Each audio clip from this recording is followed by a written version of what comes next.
Hello, I'm Gavin Hoey and you're watching another Photoshop tutorial. This week I'm going to do something that I've been asked to do by many people. So here we go. We're going to make a pattern, mosaic, collage, call it what you like effect using a single picture. Let's have a look. So what I've got on screen here is a nice simple picture. I need to break this picture up into lots of little squares. Now to do that I want to use a grid, but not any sort of grid that Photoshop gives you as standard. We're going to make our very own custom grid. Let's make a new picture. File and New, and we're going to make our new picture 500 pixels on each side, so it's a perfect square.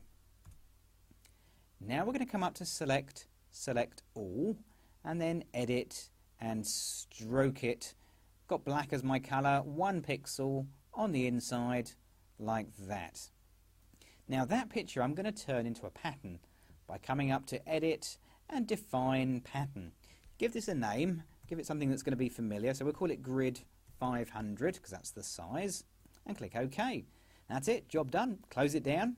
No need to save it, I've already saved it as a pattern, and we're back to this picture here.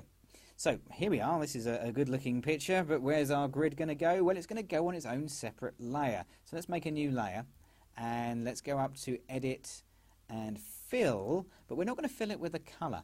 We're going to fill it with a pattern. And if I click the little down list here, you'll find right at the bottom, Grid 500. Let's click that. Now that should sound vaguely familiar. In fact, it should be the one you just made. Click OK, and it fills it with the pattern you made. Look at that, you see? Dead simple really, once you know how to do it, I suppose. I really want to change the colours around, so I'm going to press Control and I, and then I'm going to change the blend mode to screen. So now I can see through my grid and I can see the picture underneath, and I've got these white lines to work with. Now you can see along the right hand side and the bottom it doesn't quite fit perfectly onto the grid. Now that's just the way it is, I guess, but we're going to get the crop tool and just crop those areas away just so we get all of the picture to fit into the grid. You could of course resize the grid if that works for you, but that works for me, that's fine. So I now have 7 squares up, long rather, and 5 up, so that's 35 squares in total. Now each one of those squares needs to become its own separate layer. Now this means we need to do a bit of repetitive work. We need to get ourselves the magic wand and we need to click inside the first layer. We then need to go to the background, we need to copy it, paste it, and go back to the original again. Now crikey, that sounds like a lot of hard work, to be honest. 35 times, we'll be here until Christmas. Fortunately, Photoshop have already thought about that, and anything that sounds boring and repetitive can be turned into an action.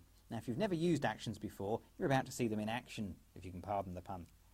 Let's go to Window, choose Actions, and on our action here I'm going to click the New icon. There it is. It looks like the new layer icon, which is nice and confusing, but it's not. It's a new action. Let's call this one Chop It, so we know what it does, and we'll click Record. So from now on it's now recording all of the things we do. Now I've already got a selection active, that's good, so let's click on the background layer and let's, on the keyboard, press a keyboard shortcut, Control and J. Now that'll copy the layer, or at least it'll copy the selection to a new layer, it'll get rid of the selection, so it does 2 things for one, so that's a really good neat little keyboard shortcut. Now we're going to use another keyboard shortcut because I need to make that new layer 80% opacity. So on your keyboard, press the number 8. And you'll see that makes the opacity 80%. Don't do it any other way, otherwise your action will fail. So that's important to use the keyboard there. Finally, click on the grid layer, which is the one right at the top, so that becomes active. And that's it, that's our action made. So we can click the Stop button. Right, okay, so you'll see we're working on this layer now, so I can select the next square along using the magic wand. Come back to my action, let's go right up to the top and click the play button. Click the play and it's done it. That fast, blimey, I couldn't do it that fast if I tried. So we can move along